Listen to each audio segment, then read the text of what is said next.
Muy buenas noches, Hanukkah Sameach. La verdad, muy agradecida a este Sot Hanukkah, la última vela de Hanukkah, porque nuestra historia es increíble. Cuando hablamos de historias de la Shoah, automáticamente es como algo muy, muy profundo en nuestro corazón.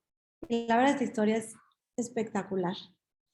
Entonces, quiero agradecer, como les digo, primero que nada a Hashem por la oportunidad y a todos ustedes por estar aquí esta noche, una noche más de inspiración, al equipo de Share Gesed, a Abraham Hades, Linda Holtz, a toda esa gente que se encarga de llegar a todos lados difundiendo. Si quieren ser parte de Share Gesed, escríbanme, les explico cómo pueden ser. Y en esta ocasión quiero agradecer, un agradecimiento especial al More Jacobo Abadí, que fue el que nos ayudó a lograr conseguir a este súper personaje, porque es un personaje. Y bueno, tenemos dos opciones. Él va a hablar en inglés. Tenemos opción de traducción simultánea al español. Como es, si están en computadora se van hasta abajo, del lado derecho está un mundito que dice interpretación, ahí le dan clic, eligen español. Si están en celular, hasta abajo del lado derecho hay 3 puntitos donde dice más, igual le hacen clic y escogen español. Ahorita yo voy a hablar un poquito en inglés para darle la bienvenida.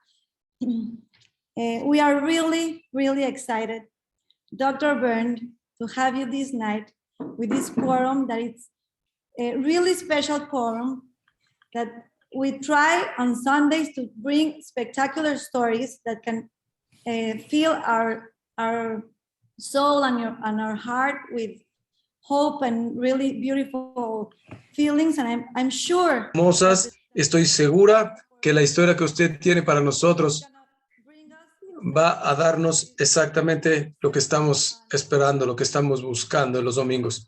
Muchas gracias por su tiempo y por estar aquí con nosotros. Somos todos suyos. Muchas gracias. Muchas gracias. Una introducción muy bonita. ¿Todos me pueden escuchar? Sí. We're online. Muy bien, estamos en línea completamente. Buenas tardes, Hag Sameach. Yo creo que voy a hablar en inglés, es lo mejor, porque español no es lo más fuerte para mí, pero si quieren en hebreo también se puede. Decidimos que va a ser en inglés, ¿está bien? Sí, en inglés, por favor. Gracias. Buenas noches. Muchas gracias por invitarme. Cuando me invitan a hablar, ya sea por Zoom o en vivo o con una audiencia, me preguntan, ¿qué estoy haciendo? Lo que voy a decirles no es una historia que yo inventé, es la historia que es mi vida personal. Entonces, el decir mi historia no es algo que yo recomiendo para todos, pero lo que yo lo hago de una manera de rutina. Pero yo decidí hacerlo, no porque como me cayó el 20, como se dice en hebreo, me cayó el asimón, porque mi hijo tal me hizo una pregunta muy sencilla. Me preguntó, papi, ¿quién es mi abuelo? Papá, ¿quién es mi abuelo? Para ustedes es muy fácil contestar esta pregunta, pero para mí no lo es. Y por lo tanto yo no lo hablaba, ni siquiera con mis hijos. Entonces, ¿cómo yo le explico a un niño bonito, un niño judío que tiene educación judía, que no va a tener que estar? ¿Cómo le explico a este joven que por un lado su padre, yo mismo, es un judío, es un israelí que sirve en el ejército de Israel, y por otro lado, mi padre, su abuelo, que él nunca conoció, era un comandante de tanques en la guerra mundial, era un nazi totalmente convencido de sus ideas. Esa gran diferencia que hay entre lo que soy yo y lo que era mi padre, nunca para mí fue fácil llegar y acercar esa diferencia conmigo y con mi hijo. Entonces, para mí es un poco complicado esta historia, pero para mí la historia en la vida empieza en el momento que naces y dónde naciste y a quién naciste. Yo nací en una ciudad hermosa, en Bamberg, en Alemania, en 1958. En Bamberg es un pueblo pequeño de 1000 años de antigüedad, al sur de Alemania, en Bavaria, cerca entre Nuremberg y Würzburg. Y hay una historia muy grande. Nunca se había sido destruido el lugar por mucho tiempo. Entonces, la historia estuvo alrededor de nosotros. Los niños nos gustaba mucho la historia y en Bamberg íbamos a la ciudad y nos decían quién vivía ahí, porque Bamberg se llamaba la ciudad, la Roma del Norte, porque fuera de Roma era la ciudad muy bonita en el centro de la ciudad. Era una ciudad muy hermosa y era muy católica, una base muy católica esa ciudad. Pero algo había extraño en ese lugar. No porque yo era más inteligente que otros, pero algo me parecía extraño. Yo me di cuenta que algunos aspectos de la historia nadie los hablaba. Yo como niño, yo 8 o 9 años, yo sabía que pasó la guerra. También sabía que salió mal la guerra, que no nos fue bien. Sabíamos que en la ciudad de 75,000 personas, 10,000 americanos y personas ahí llegaron ahí a nuestra ciudad. Yo sabía que no era un buen momento para esa ciudad, pero era todo lo que sabía. Nadie hablaba de la guerra. Cuando yo le preguntaba a mis padres la historia de mi familia, quién es mi abuelo, quiénes son mis abuelos, mis padres no hablaban de eso. Se murieron por la guerra. Pero pregunté tantas veces que mis padres decidieron contarme la historia, su lado de la historia. Ya ven, dos diferentes lados de la historia, totalmente extremos. Por un lado, mi padre era muy bueno. Era muy buen padre, era duro, era estricto. Yo solamente podía decirle padre, en alemán el Vater, le tenía que llamar padre, pero me mostró lo que tenía que aprender. Me mostró cómo disparar un rifle, cómo pescar, y caminábamos en las tardes en el bosque y me enseñó y me decía su parte de la historia, que él era el más joven comandante de tanques del ejército nazi y él estaba al mando del general Guderian y él desarrolló los tanques que fueron a atacar hacia las fronteras y entraron hacia Polonia en 1 de septiembre de 1939 y después el siguiente año atacaron en Francia, en Holanda y los Países Bajos. En 1941, en el verano de 1941, el ataque fuertísimo contra la Unión Soviética, la Operación Barbarossa. Y esos éxitos, él era el tanquista que iba hacia el norte y hacia el este y capturaban todas las ciudades y todos los lugares. Y había lugares que no llegaron, pero él era un héroe. Él le dieron la cruz roja, la cruz de guerra, y lo llamaba el Führer. Se la dio el Führer, Hitler. Y yo sabía que mi padre era un héroe, y él era un héroe de guerra. Y sus compañeros de la guerra siempre venían una vez al año a la casa a celebrar los buenos tiempos de la guerra.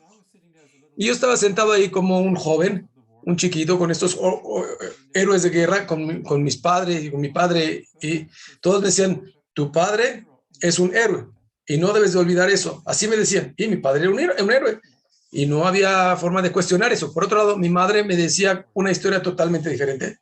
La guerra es horrible, la guerra es catastrófica.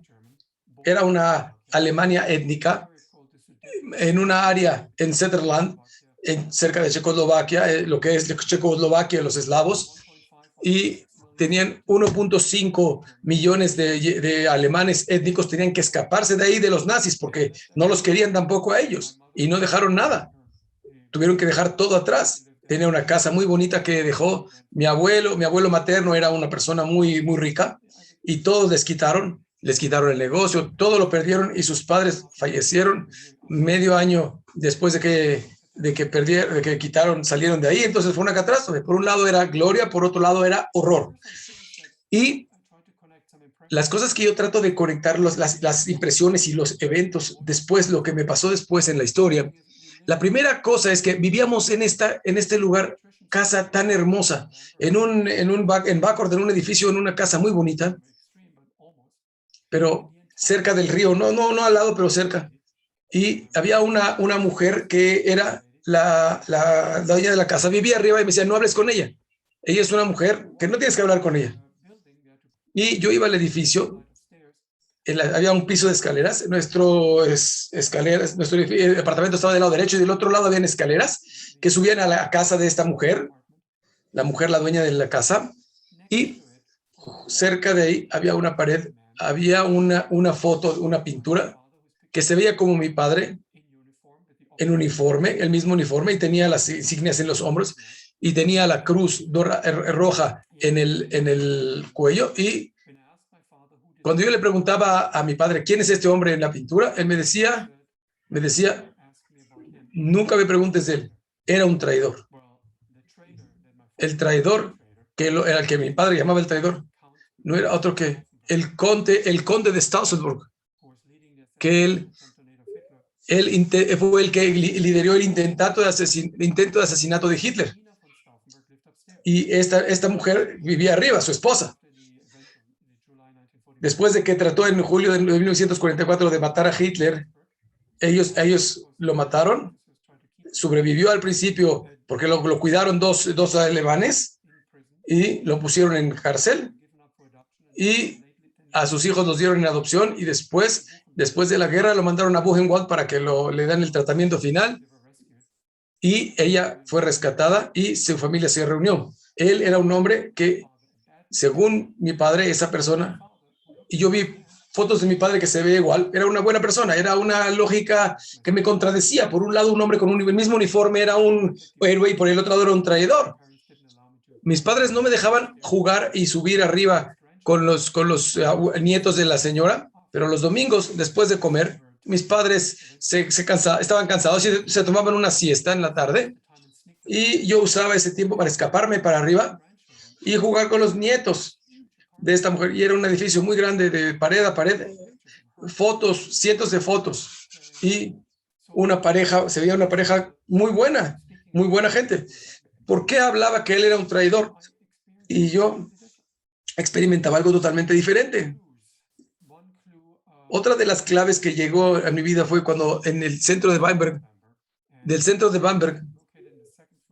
en el segundo piso, en el tercer piso de ahí del edificio, había un dentista. Me encantaba ir al dentista. Ahí iba con él al dentista. Mi mamá me llevaba ahí, iba a ese edificio, subía un piso y frente a mí había una puerta muy bonita y había una estrella, una pared, una estrella en la pared. Y yo nunca había visto una estrella, yo siempre había visto una cruz. Yo era católico. Le pregunté a mi mamá, ¿qué es eso? Mi mamá me dio mi mano y me la apretaba y me decía, nunca preguntes de eso. Esto era el edificio de la comunidad judía, que ya no existe, solamente ahí estaba la estrella en la pared. La primera vez que yo vi una estrella en mi vida, una estrella de Maguen David. Y después en la escuela empezamos a hablar sobre la guerra, empezamos a hablar sobre el tiempo entre 1933 y 1945. Yo tenía como 12, 13 años. Y mientras la forma como lo hablábamos en la escuela era de la siguiente manera. Cuando Hitler subió al poder en 1933, fue puesto como canciller en el Parlamento de Alemania. En 1932, él fue elegido. Fue puesto en 1933 en lugar de su predecesor, el presidente de Alemania, para ser el primer ministro. Y estableció muy rápidamente el régimen fascista.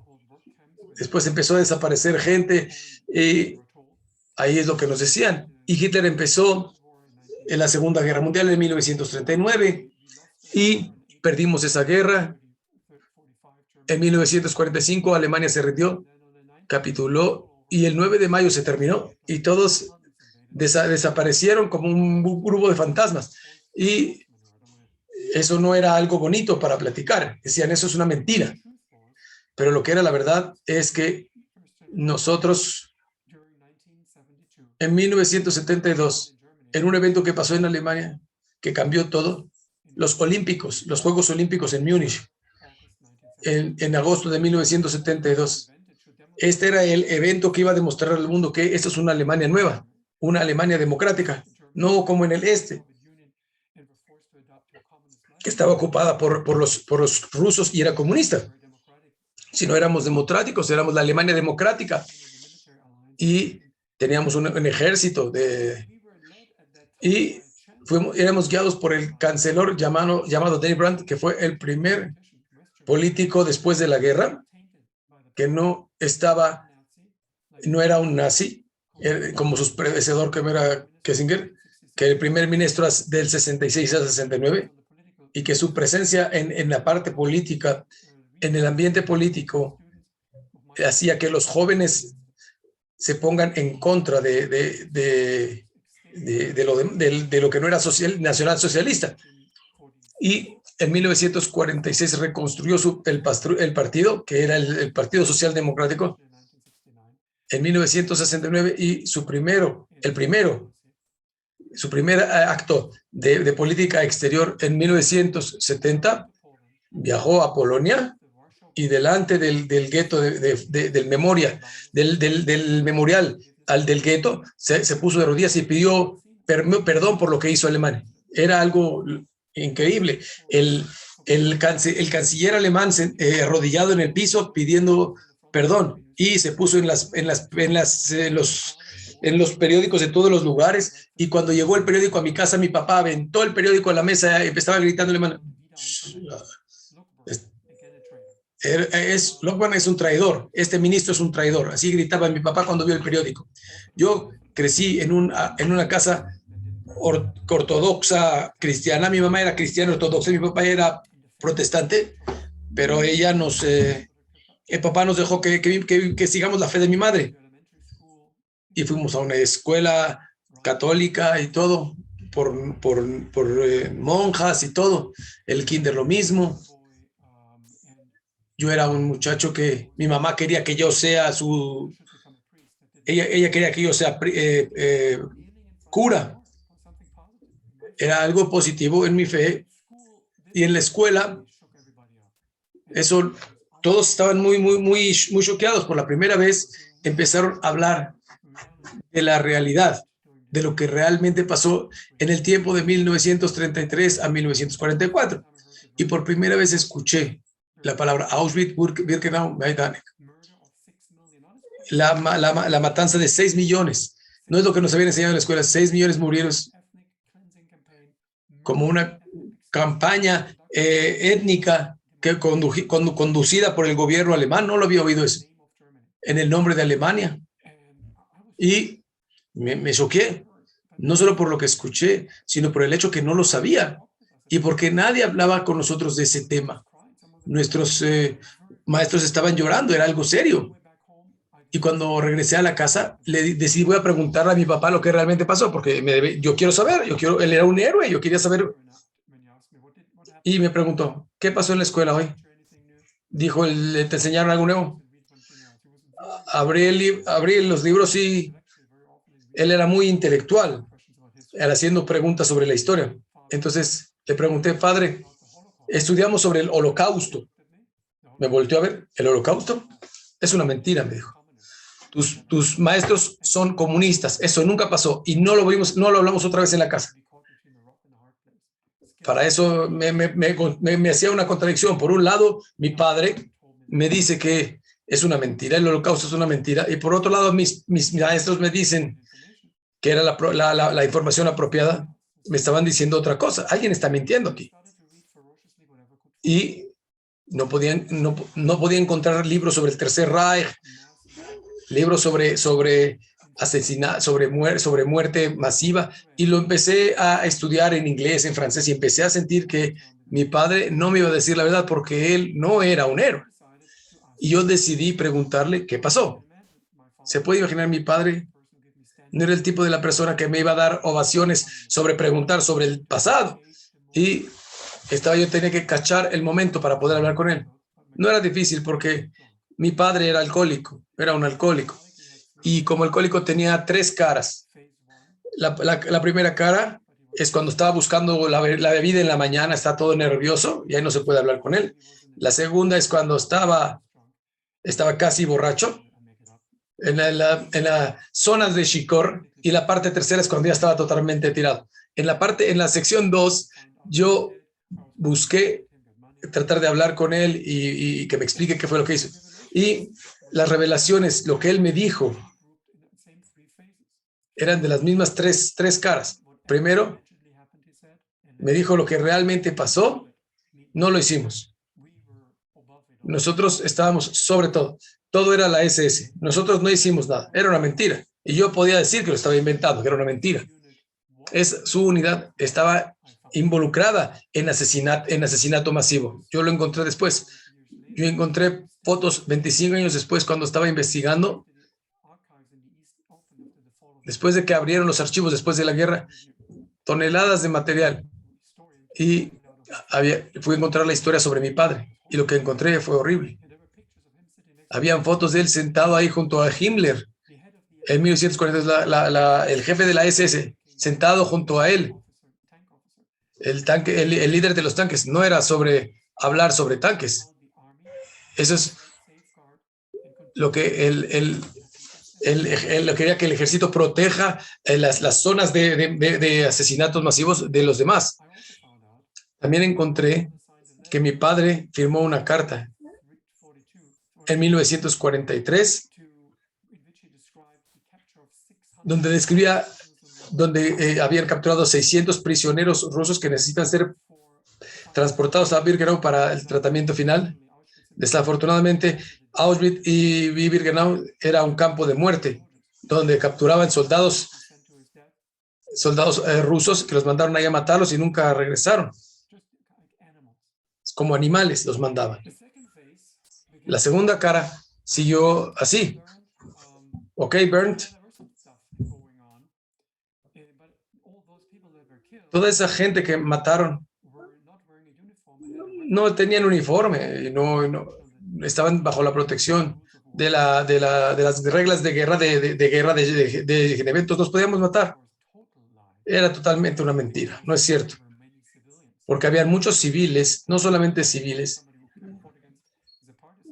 habían algunos partisanos, pero habían muchos civiles. Más de 1 millón de niños fueron asesinados en los campos y mandados a las cámaras de gas. Se quemaban sus cuerpos y se distribuían las cenizas en los campos de concentración. Eso no es algo de guerra normal. Después, la tercera cara, la única vez que lo dijo, estaba borracho hasta el infierno.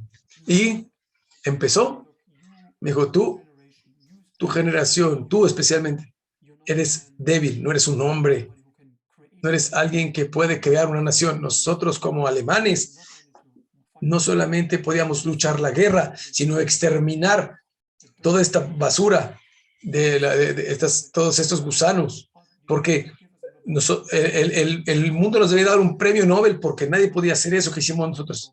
Eso fue lo que la gota que derramó el vaso. Ya no hablé con él nunca más. Ya no lo consideraba un héroe. Estaba muy mal con él. ¿Cómo yo puedo romper esto? Necesito entenderlo. No puedo ver qué es lo que pasó, no puedo saber qué pasó. Y necesito entender más de lo que él me está contando. Entonces me acerqué a uno de mis maestros, a uno que era cura, y me dice, Bernd, yo estoy en una generación que estuvo en la guerra y tengo que arreglarme con lo que pasó en la guerra. Fue algo horrible lo que sucedió. Y yo decidí estudiar la fe judía, la fe cristiana, perdón. Y mi maestro, yo aprendí a ser un buen católico, tiene que hacer enmiendas, tiene que arreglar lo que hizo mal, es lo que un buen católico hace. Todo lo que sabe de los judíos mataron a Jesús, es lo único que sabe de los judíos. Yo no sabía nada más de judíos y me dijo, mira, voy a hacer que te encuentres con unos israelíes.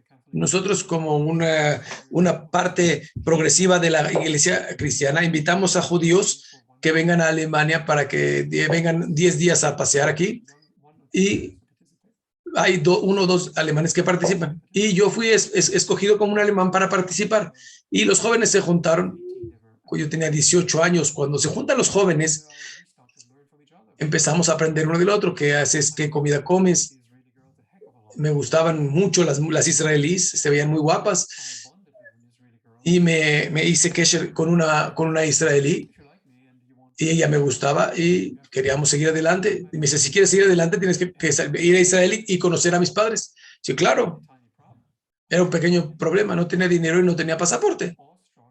Pero estaba tan motivado de seguirla que trabajé en el verano y conseguí un pasaporte y me fui a Israel de una manera que no lo recomiendo. Tomé un tren de Hamburg hasta Múnich.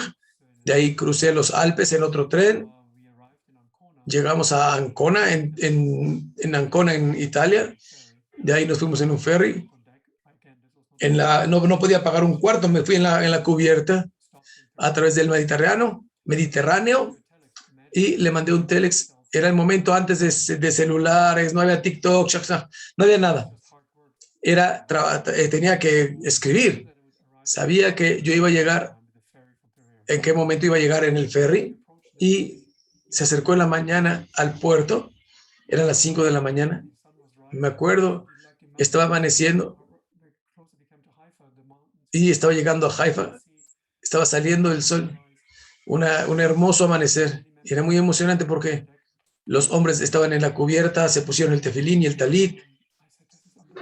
Dije, esto es increíble, es mágico.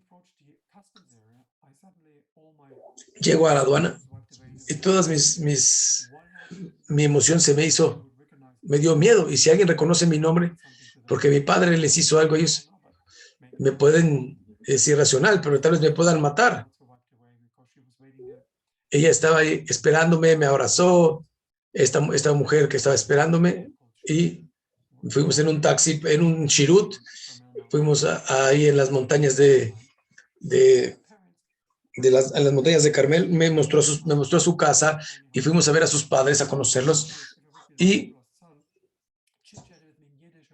empezó a hablar en yiddish. Su mamá empezó a agarrar mis maletas, a acomodarme, a hacerme sentirme cómodo. Yo no sé de qué estaban hablando. Me metieron a la casa, que era una salita y un cuarto. Todos se fueron al cuarto chiquito y me dieron el cuarto, la sala para dormir y la cocinita. Todo lo que podían comer: hummus, tahine, todo, pan, zátar, todo lo que nunca había comido en mi vida. Y estaban tratando de comunicarse conmigo. Su hija estaba traduciendo e interpretando. De repente su papá me vio y me pregunta en alemán: ¿quieres hablar alemán? ¿Yo puedo hablar alemán? ¿Cómo aprendió usted alemán? No debía haber hecho la pregunta porque me vio, me levantó su manga y me mostró su número y me dijo Auschwitz, Auschwitz, en Auschwitz. Yo quería desaparecer, quería que me trague la tierra. En una familia judío en Israel, sobrevivientes del Holocausto. ¿Qué me va a pasar a mí? Me pone su brazo en mi hombro y me dice: no tengas miedo. Los americanos me salvaron de ahí, y yo aprendí que los alemanes, no todos los alemanes son monstruos.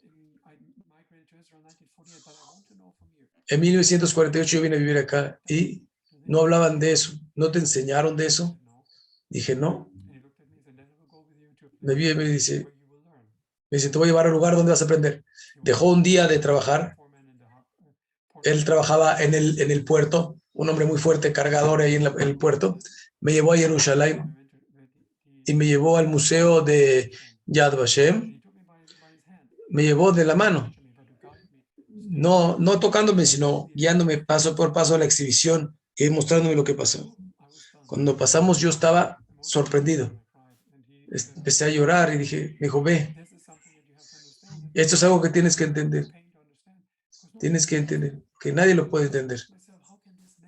¿Cómo este hombre que me está metiendo a su casa, que dejó de trabajar un día para mostrarme lo que pasó, cómo puede reconstruir su vida una vida profesional en un país viejo, hacerlo nuevo. Es gente única. Yo quiero aprender más de ellos.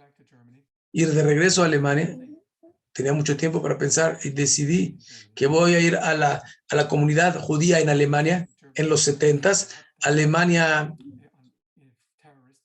habían terroristas alemanes que estaban afiliados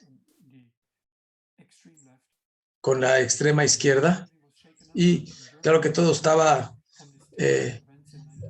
inestable en 1972 cuando mataron a los israelíes en Múnich en la Olimpiada. Yo no estaba preparado para ver lo que pasó, porque si eso pasó en 1972, mi padre fue el que se alocó por eso. Me acuerdo cuando regresó a la casa para ver la información de lo que pasó, mi papá estaba gritando.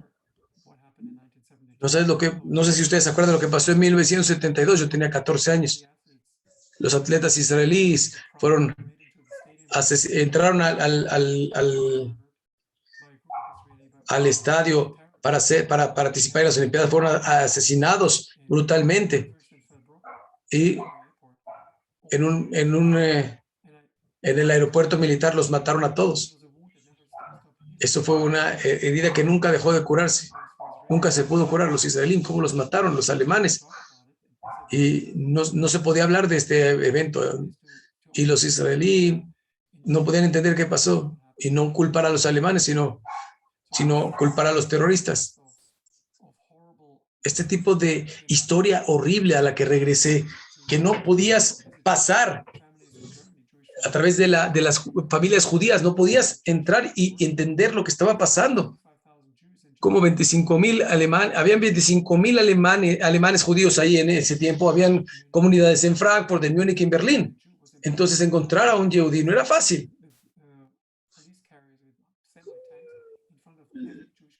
Los policías tenían que poner tanques delante de las comunidades para que nadie entre. Tenían que tener cuidado. Entonces, después del asesinato de los israelíes, tenían cuidado, el ejército cuidaba las comunidades. La entrada estaba cuidada de que nadie entre. Y yo quería entrar ahí. Era el Jewish Community Center. No Jewish Community. Era el Jewish Community Center. Yo me acerqué, toqué la puerta y un hombre anciano abrió la puerta. Era un hombre muy bajito, muy pálido. No la abrió completamente y no tenía ganas de dejarme entrar. Yo me llevó primero, entré a ese lugar, me dejó entrar al final y era como un pasillo oscuro. Había un foco en el fondo y en las paredes estaban cubiertos con nombres por todos lados. Le pregunté qué significa y me dice, ¿no sabes? Son los nombres de todos los miembros de la comunidad judía que nunca regresaron de Theresienstadt y de ahí a Auschwitz. Y ahí en la esquina, la luz roja esa que ves es el Ner Tamid, que está en nuestro corazón para nunca olvidarlo. Ese simbolismo tan fuerte me llevó al edificio de la comunidad. Era un Shtiblach donde rezaban ahí una Arona Kodesh, una Bimá y libros de Torah, Sefer Torah que fueron rescatados del Holocausto. No había aire acondicionado, estaba haciendo mucho calor, las ventanas cerradas, las cortinas corridas. Estaba sentado, se quitó el saco, su camisa de manga corta, pude ver su número también. No podía dejar de verlo. Dice, ¿qué estás viendo? ¿Este número? Este es de Auschwitz. Soy Isaac Rosenberg. Y yo soy sobreviviente de la... ¿Qué? ¿Qué necesitas? Me dice. Yo le dije mi historia. Es una historia muy triste. Si quieres aprender más de los Yehudim, yo te voy a dar unos libros. Te confío que me los vas a regresar. No quiero leer libros. Ya hice eso mucho tiempo. Yo quiero aprender. Yo quiero aprender con ustedes. Quiero regresar algo de lo que mi padre quitó a ustedes. Mira, joven, si quieres aprender algo y si quieres dar algo, tenemos que hacer un negocio. Por un lado, te voy a enseñar. Por otro lado, vas a ser mi Shabbos Goy, el Shabbos Goy de la comunidad. Tú trabajas en Shabbat aquí y yo te enseño. No tenía idea de qué es un Shabbos Goy, no tenía idea. Sonaba como una oportunidad de entrar a la comunidad judía. ¿Qué tengo que hacer? No hay problema, vienes el viernes a las 6 y yo te enseño qué hacer. Estaba ahí a las 6 exactamente. No llegó hasta las 6:30 o 7:30. Entró. ¿Qué estás haciendo? Dice, sí, son 6. 6, 7. No es lo mismo. El tiempo judío es un poco diferente. Estaba vacilando. Después me mostró qué hacer, poner la mesa, prender las velas, preparar la comida, poner el café, todo lo que un yehudí no podía hacer en Shabbat, lo hacía yo. Y me dijo una cosa. Me dice, mira, este es el único lugar seguro para los miembros de la comunidad judía. Hay 25, 30 miembros, todos son sobrevivientes del holocausto y sus familias. Si ven un extraño aquí, un goy, adentro, se enojan. Entonces, estate preparado, no te preocupes, te van a decir cualquier cosa. Y los primeros miembros de la comunidad que entraron, me vieron y dicen, le dijeron, pues, ¿qué hace un goy aquí?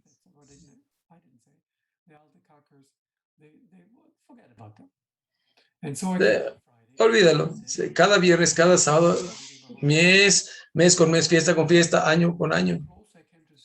Y entre más me acercaba a la comunidad, más me distanciaba del origen de mi familia. Llegó un momento que reventó todo. ¿Cuándo reventó todo? En Navidad. Navidad cayó el viernes en la noche. Y el viernes en la noche yo tenía que ir al templo, al Knis. Mi madre era muy católica. Es una cosa, es un evento muy especial, Navidad. ¿Cómo no va a estar en la casa en Navidad? Y era como una película en mi casa, en mi cabeza.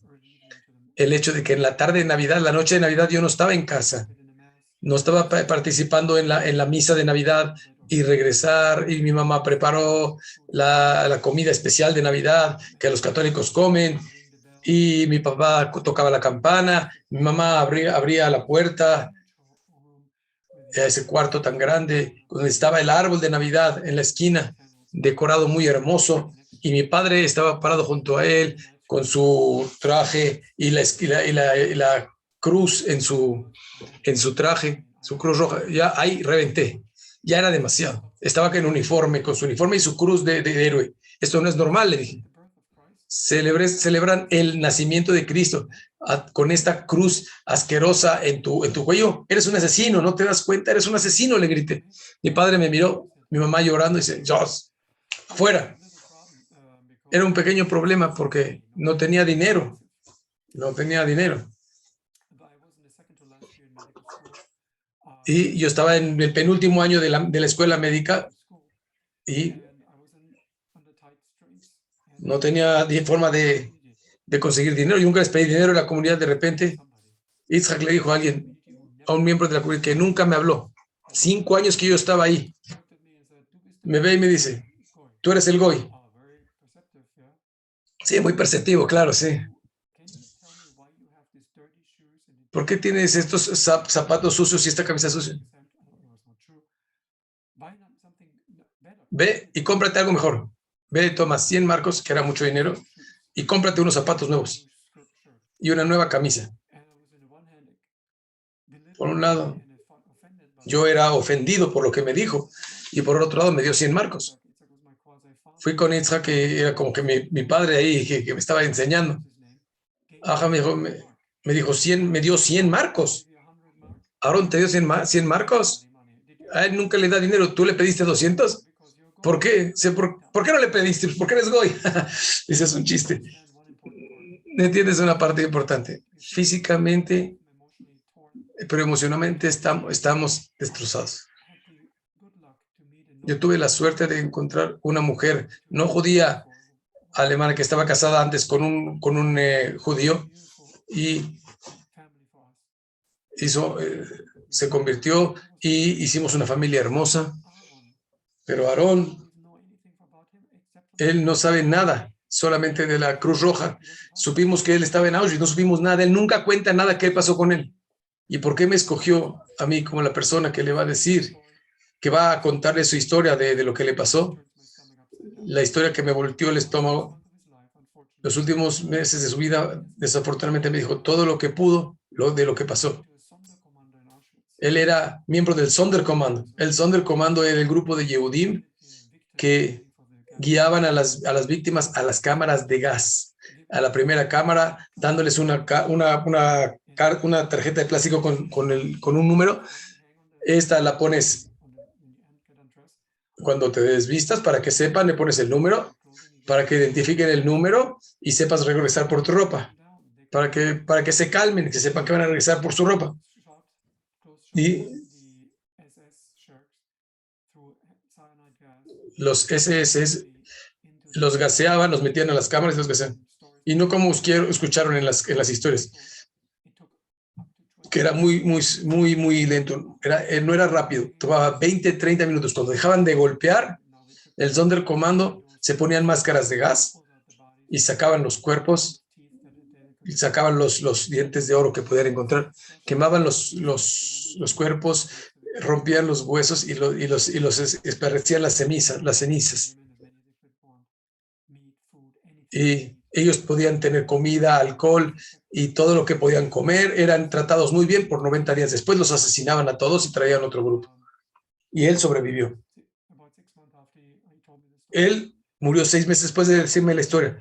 Tal vez fue la manera de despedirse. Que yo, un alemán, un no yehudí, el hijo de un nazi, que escuche las memorias de este hombre antes de fallecer. Cuando él murió, yo estaba en el último año de mi escuela de medicina en Erlangen, después de 60 minutos de Bamberg, de mi ciudad. Yo iba ahí a estudiar y me encontré.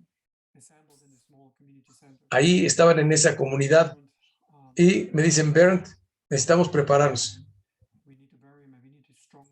Necesitamos enterrarlo. Él falleció, necesitamos que nos ayudes a enterrarlo. Si yo no puedo hacerlo, yo no soy judío, aunque yo quisiera. Tú eres uno de nosotros, me dijeron. Lo preparamos según los rituales, el cuerpo de Aarón, y en el cementerio judío me dio un libro para leer un rezo. Me dijo, dilo, era tu amigo. Israel, yo no puedo decirlo, no soy judío, no quiero ofender a nadie. Tú eres uno de nosotros. Y dije el Kaddish. Yo supe que crucé la línea de una manera muy grande. Porque dije, si me confían tanto, yo soy parte de esta familia que nunca tuve, yo quiero ser judío. Y le dije a Isaac, quiero ser judío. Me dice, esa no es una buena idea. Ya te olvidaste lo que me pasó a mí y a todos los demás. Puro sufrimiento ser judío. Eres un hombre correcto, un hombre bueno.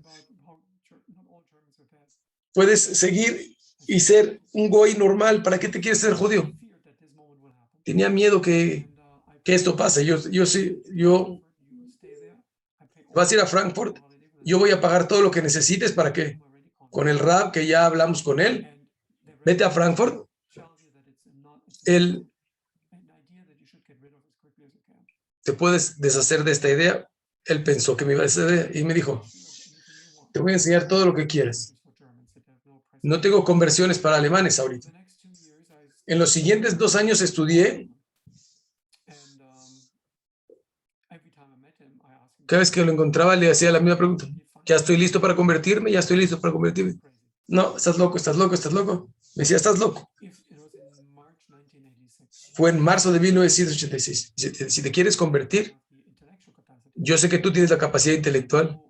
Tienes que pasar un proceso, varios procesos y actos de fe antes de que la corte rabínica pueda en diciembre convertirte, y pueden hacer en tu contra o a tu favor. Y mientras tanto puedes ajustar algunas cosas en tu físico. Uno es una pequeña cirugía, que no quiero hablar de ella. Y no es una cirugía plástica, Tenía que hacer la circuncisión de forma ortodoxa. Lo hice en Suiza, que es el lugar que estaba disponible. 3 meses después, viajé a una comunidad judía, en una comunidad hasídica en Metz, en Francia, que había una migbe ahí, que ya era muy vieja esa migbe, y Después de que hice la mikve, me acuerdo que tenía esta cita con los rabinos. No era una cita como yo estaba preparado para eso. Era una cita como yo no estaba listo, no sabía qué era. Era una conversión para ser judío, entonces era una corte. Los rabinos estaban sentados arriba, 3 rabinos, y era una corte en un podio elevado. Yo estaba abajo y viendo hacia arriba. Estaban sentados con ropas negras y un sombrero, y estaba yo sorprendido. Les dije mi historia, todas las preguntas que tuve y todo por qué yo decidí hacerme judío. Entonces el rabino me dijo, Bernd, ¿te puedo llamar Bernd? Yo entiendo que eres un buen hombre, estoy viendo tu archivo y todo, escuché la historia de lo que hiciste, acabó, pero no te voy a convertir solo por hechos que están escritos en un papel. En un papel yo quiero que me digas, que me cuentes tu convicción. Le dije mi historia, cómo yo lo sentía, lo que hizo mi padre y lo que yo sentía. Y regresaron toda la corte, después regresaron de media hora. Fue la media hora más larga de mi vida. Se pararon. El rab dijo, ¿estás listo? Él leyó el certificado de conversión en hebreo y luego en alemán. Fue una atmósfera muy tensa. ¿Ya escogiste un nombre? No sé qué quiere decir. Tu nombre es Ben Abraham, pero tu nombre lo puedes escoger. ¿Cuál es tu nombre? Bernd. ¿Sabes qué significa? Dubi, como un oso. Dubi. Puedes tomarlo. Crucé la línea y me hice judío. Fue un momento muy emocionante en mi vida. ¿Y ahora qué quieres hacer? Dije, Rab, no tengo dinero para darle a la gente. Yo tengo una profesión. Soy médico. No tengo mucha experiencia, pero quiero servir en el ejército y luchar por algo que yo creo, en lo que yo creo. Y es lo que hice. Un mes después, ya estaba la agencia judía en la embajada israelí en Alemania, y yo tenía la ley de retorno porque soy judío, y me dieron la oportunidad de regresar en 1987 a Israel. La última vez que dice, Itzhak, ¿sabes que tuve que hacer lo que tuve que hacer? Me dice, Bernd, cuando hay un problema, háblame, no tengas problema. Pero tú vas a hacer una pregunta difícil. ¿Le dijiste adiós a tus padres? Dije, no. ¿Cómo puede ser un judío que no dice adiós? Tienes que ser una persona correcta y decir adiós a tus padres. Traté. Me acerqué a la casa, mi mamá estaba afuera en la puerta llorando y llorando, y mi padre no me dijo que entre a través de la puerta. Estaba ahí bebiendo, totalmente borracho, y de ahí volé de Frankfurt a Tel Aviv. Fui asignado a un kibutz. El primer tiempo, mi encuentro de Kelita allá en el kibutz, de absorción, todos los olim, una noche, era como las 8 o 9 de la noche, y uno nos dijo ahí, nadie más estaba ahí. Me vio a ver, me dijo, papeles, vio los papeles, me dijo, ¿tienes dinero? Dije, ¿qué? ¿Qué, tengo que darte mordido? ¿Qué? No, te tengo que preguntar, porque hay 2 opciones. Si tienes dinero, vas a un lugar en Jerusalén. Si no tienes dinero, vas al Ulpan en el kibutz. El kibutz suena bien, es la única opción que tengo.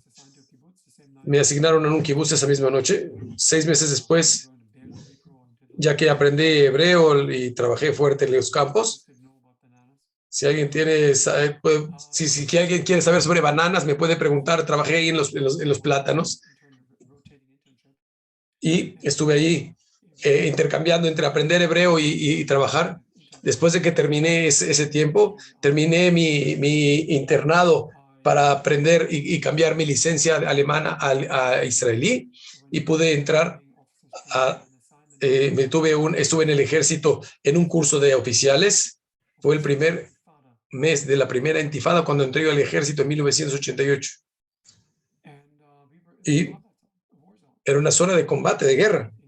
Me acuerdo que había era una colina que de un lado se veía Ramala y del otro lado había un pueblo judío, un asentamiento. Estaba yo ahí con mi uniforme,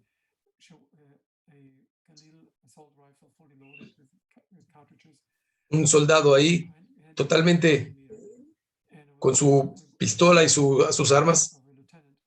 Era un teniente y el oficial me dijo, este doctor es tu doctor, ahora es de tu unidad, si cualquier problema, llámalo y su nombre es, dice, tienes que cambiar tu nombre, te llamas doctor.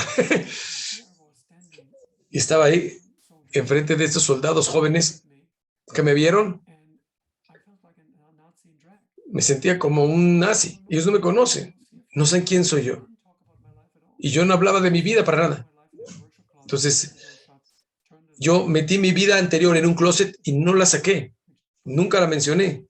Fue un error muy grande. Hasta que mi hijo tal me hizo la pregunta simple. Papá, ¿quién es mi abuelo? Entonces yo le dije. Su reacción fue, papá, es una historia muy, muy, muy buena, muy padre, ¿qué onda? Oye, no lo calles. Mi suerte es que la historia que yo tenía de mi familia fue algo que yo pueda contar y contárselos a ustedes. Mi hijo en la clase, cuando estaban hablando sobre la familia, empezó a levantar la mano y a decir, mi abuelo era un nazi famoso. Cuando vas a una escuela judía y dices algo así, todos dicen, ay, es un problema. Me llamaron a la oficina del director y me dijeron, ¿qué? Oye, ¿qué está diciendo tu doctor Wolfsneger? Dov, eres una parte de nuestra comunidad de hace mucho tiempo y tu hijo está diciendo que tu padre era un nazi. ¿Qué está pasando con tal? ¿Está bebiendo? Dice, no está bebiendo, está diciendo la verdad. Me vio, me dice, ¿quieres hablar de eso? Dice, no. Me dio la mano, me llevó a la clase y me dice, habla. Yo sabía lo que iba a pasar. No sabía lo que iba a pasar, pero sabía lo que podía pasar. Todo el mundo se estaba en mis hombros y me pregunté, dije, tengo que cerrar este círculo en mi vida y hablar del tema ya. Y tomé a mi hijo unos meses después, fuimos a Alemania y en 2004 y visité a mis padres. Era un lugar que podía visitarlos, en el cementerio. Y el cementerio está en un lugar muy, muy especial. Ahí en Bamberg se llama Falconia, ahí en la zona, hay judíos y goim viven juntos y tienen cementerios comunes, solo separados por una pared, igual como aquí en México. Y está paralelo el lugar donde está mi padre a una fila de donde está el cementerio judío. Se podía ver uno del otro. A veces la parte judía, las lápidas judías hacen sombra sobre la tumba de mi padre. Y yo le decía a mi hijo, esta es la tumba de mi padre, de mi madre, y es donde están enterrados tus abuelos. Nunca salieron de la sombra de la historia. Y como símbolo ves cómo ahí todavía su tumba está con la sombra de las otras tumbas judías. Yo decidí contar y todo lo que pueda sobre esto y ver hacia atrás y caminar hacia adelante. Totalmente resuelto a que esto no vuelva a ocurrir. Y es lo que estoy haciendo. No voy todo el tiempo al cementerio, pero aprendí mi lección. Lo hice un punto, no porque quiero ser famoso, no por eso. Yo quería enseñarles a otros que las personas pueden cambiar. Si yo puedo cambiar, todos pueden cambiar. No estamos hablando de conversiones, sino ver nuestra responsabilidad y aprender algo. Yo me fui al extremo, me fui al ejército y me hice Yehudí y todo, pero estuve en combate, en una unidad de combate, en una actividad ahí. Yo me fui al extremo, pero yo pienso que lo que yo aprendí de mi experiencia es que no es un asunto de estar escondido y escondiendo lo que eras. No, el odio es algo que lo podemos renovar todos los días o evitarlo todos los días. el mundo de odio, si no se enfrenta y no se quita de la mente de otros, y esto, los hechos no cambian y se hacen hábitos, y esos hábitos, entonces las formas de ser se cambian y todo se cambia, las formas. Es normal matar judíos si todos matan judíos. Eso es lo que puede llegar a pasar si la persona no hace nada. Es lo que pasó en Alemania. Y no le pasó solo a los alemanes, no solo a los alemanes, mataron a muchas personas. Y no hay que quitar la responsabilidad, pero muchas personas llegaron a esa dinámica universal que tenías que enfrentarte, porque ¿cómo explicas lo que pasó en Camboya en 1974 o todas esas matanzas que ha habido en el mundo? Matanzas de miles y miles de personas. ¿Cómo puede llegar a pasar esto en la guerra civil y todo esto? En asesinatos masivos en Uganda y todo esto. Todo esto, ¿por qué pasa? En diferentes formas. ¿Por qué? ¿Qué podemos hacer? Tenemos que luchar, y no con un arma, sino tenemos que estar parados y luchar por nosotros mismos. Porque nosotros tenemos la opción de saber que lo que nosotros estamos haciendo puede hacer el cambio. Nosotros tenemos que pararnos y decir, y yo pensé que no era suficiente. Por muchos años, yo publiqué mi libro en 2007, lo publiqué y se lo di a los miembros de mi familia, y otras personas me pidieron que se los dé, y fue un tsunami en todo el mundo. En todas las comunidades, en Australia, en Sudáfrica, las comunidades judías les gustó mucho ese libro. Yo llegué a la conclusión que hay mucho trabajo por hacer. Desafortunadamente, el trabajo que hicimos nosotros como los que luchamos en contra del antisemitismo, tenemos que estar uno para adelante y luego hay tres para atrás, porque el antisemitismo se levanta otra vez, el odio se levanta, las políticas de los gobiernos, de los políticos. Hay un conocido general americano, Hayden, el jefe de la CIA, un hombre muy capaz, dijo en una entrevista lo siguiente: estamos viviendo en la era prefascista. No escuches la verdad. Yo les voy a decir lo que es la verdad. Todo es una mentira. No tienes que seguir lo que te dicen otros. Tienes que decir lo que yo te diga es la verdad. Y los fascistas te quita a todos los que lo amenazan, se deshace de todos los que lo amenazan, y hace una dictatoría, una dictadura fascista. Tenemos que tener cuidado. Tenemos que estar orgullosos como judíos. No escondernos de que somos judíos, estar conscientes que el Eretz Israel es el lugar donde podemos ir. No escapar. Yo hago esto todos los días. No necesariamente provocando cosas, haciendo cosas en contra de las cosas antisemitas, pero una vez vino una persona conmigo y me dijo: ¿estás seguro que los judíos todos son iguales? Seguro lo estás haciendo por dinero, ¿verdad? Sí, le dije: mejor vete de aquí. Pero pasa todo el tiempo. No tienes que tener miedo o enojarte, sino estar más resuelto. Que yo soy un judío orgulloso, un israelí orgulloso, y sirvo a mi país en los buenos tiempos y en los malos tiempos de guerra. Y yo veo en el espejo y ojalá pueda cambiar lo más posible. Muchas gracias por escuchar. Muchas gracias, doctor Bernd. Espectacular. Creo que pensé que era buena, pero fue espectacular. Muchísimas gracias. ¿Podemos tener un poco de preguntas o ya no tiene tiempo? Sí. Están preguntando primero, ¿cuál es el nombre del libro? ¿Quieren comprarlo? Se llama Una vida alemana. Todo el cambio es posible. Fue impreso. Va a regresar pronto. Hay en Kindle, hay una versión en Kindle, lo pueden comprar. Está en hebreo, Betzel Av, Betzel Av, en la sombra del Padre. en portugués. Esta fue impreso en portugués. Está en alemán. ¿Tiene un problema? Háganmelo saber. A ver si lo pueden traducir al español. Está preguntando cuántos hijos tiene. Sí, ¿cuántos hijos tiene? Y si se casó con la misma israelí desde el principio. ¿Cuántos hijos tiene? Déjame contarlos. No. Tengo 3 hijos.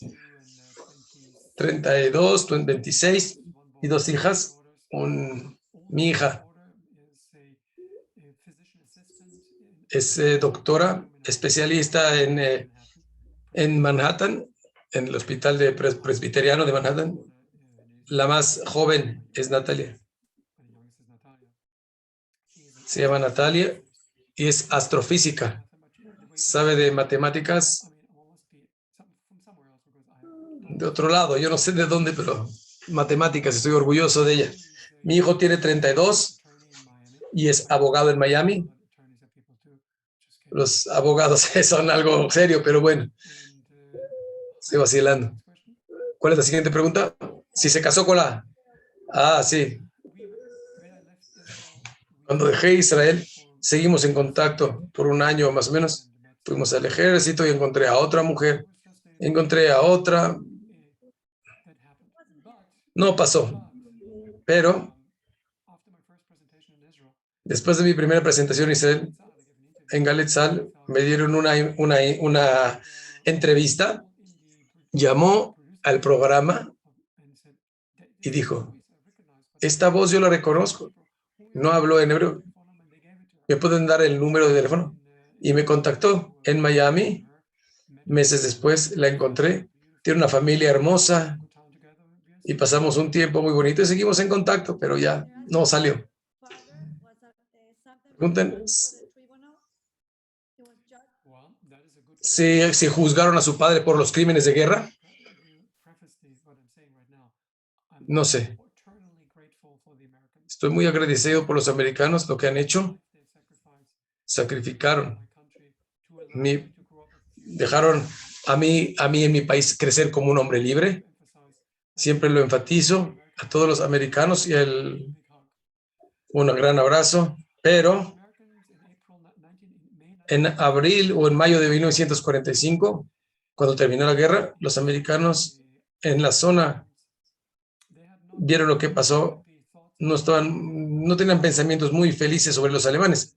Se pueden imaginar que mi padre, que era en abril de 45, estaba en la última unidad de tanques que estaban evitando que los americanos lleguen y fue capturado. Unos meses después de la guerra, se dieron cuenta de todos los crímenes que habían hecho y todo contra la humanidad.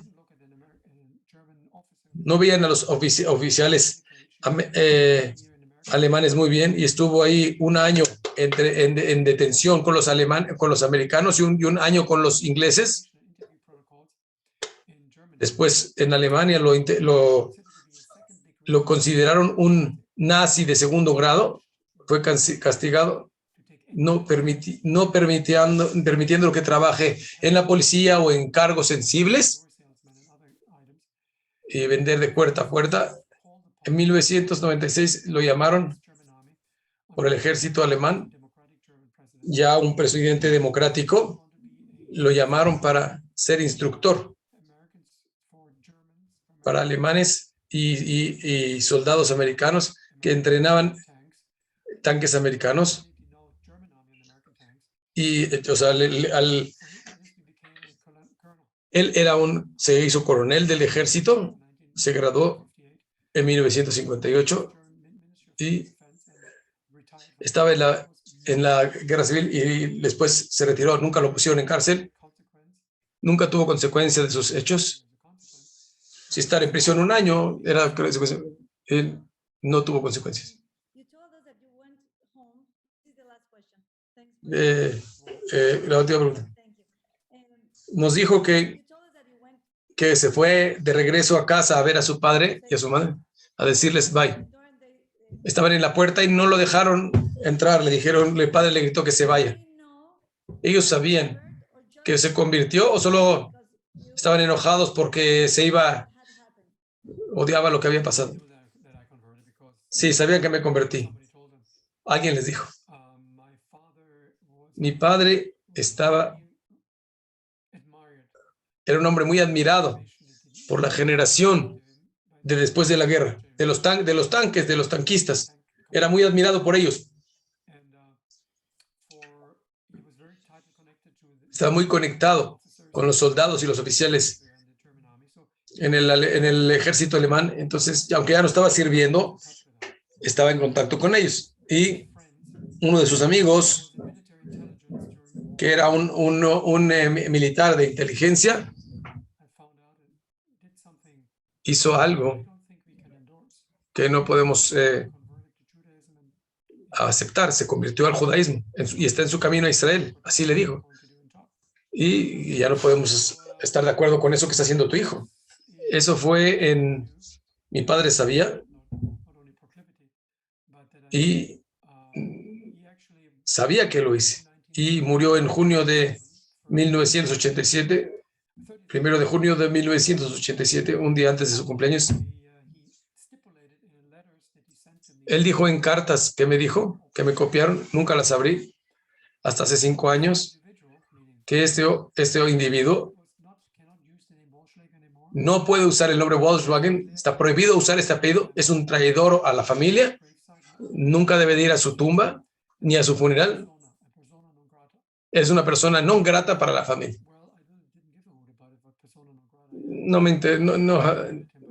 Nunca me interesó eso, pero esa fue la manera que... La parte dolorosa es que no solo que te desprecie tu papá, sino tu familia, sino vives con ellos, sino yo encontré otro hogar, otra familia y un lugar seguro como judío. No me arrepiento. Del único que me arrepiento es que el gefilte fish y eso, los judíos de Polonia, eso nunca lo comeré. Eso no lo puedo comer todavía. No, se vacilan. Eso es todo. Sus hermanos. ¿Tenía hermanos? 2 hermanas.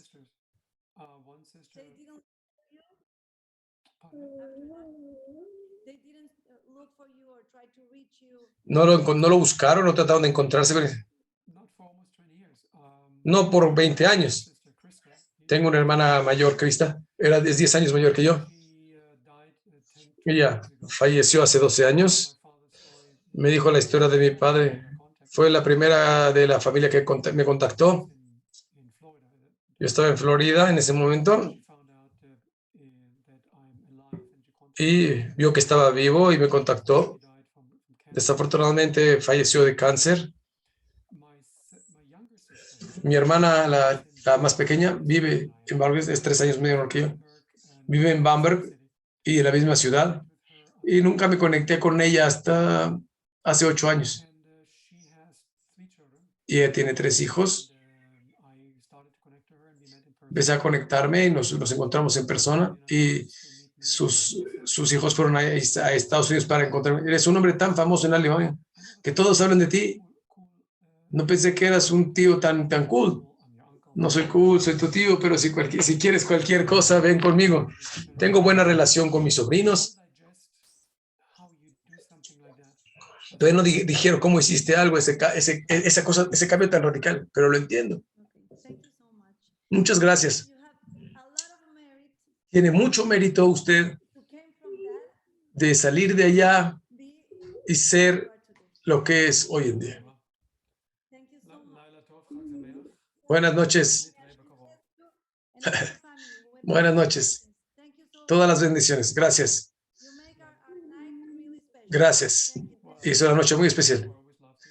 Me gusta México. Siempre me gustó. Gracias. Muchas gracias. Buenas noches. Hasta luego. Gracias. Buenas noches. Bueno, la verdad es que, como que sin palabras, ¿no? Está espectacular, espectacular. Y por ahí preguntaron que si mató a Yehudim. Sí, super mató a Yehudim, su papá, de los de alto rango. Y bueno, la verdad es que nos llevamos un mensaje espectacular. Si él de donde estaba regresó al judaísmo y entregó todo lo que entregó por lo que nosotros nacimos, ¿cuánto tenemos que aprovechar y darle gracias a Hashem por lo que somos? De verdad, Baruch Hashem, que somos Am Israel, que Hashem nos llene siempre de luz, que esa luz de la Hanukkah nos alumbre hasta 120 años y nos llene de milagros, Bezrat Hashem. Y que hoy, quiero que sepan que hoy es una noche muy especial, muy, muy especial. Dicen que las tefilot, que los rezos de los tzadikim que hacen en Yom Kippur y en Rosh Hashanah no llegan al nivel de los rezos que hacemos hoy, esta noche, que están todas las luminarias prendidas, así que hay que echarle muchas, muchas ganas. De pronto veamos la llegada del Mashiach. Muchas gracias por estar con nosotros. Hanukkah Sameach, Shavua Tov y todo lo bueno.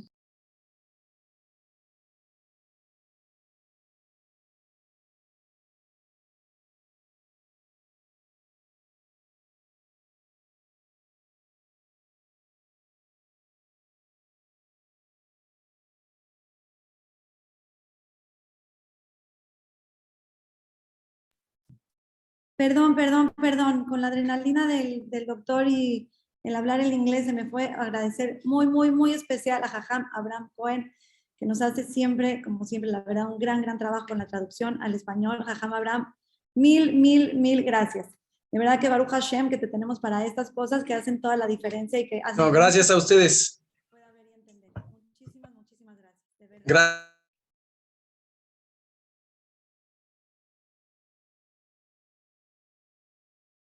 Buenas noches.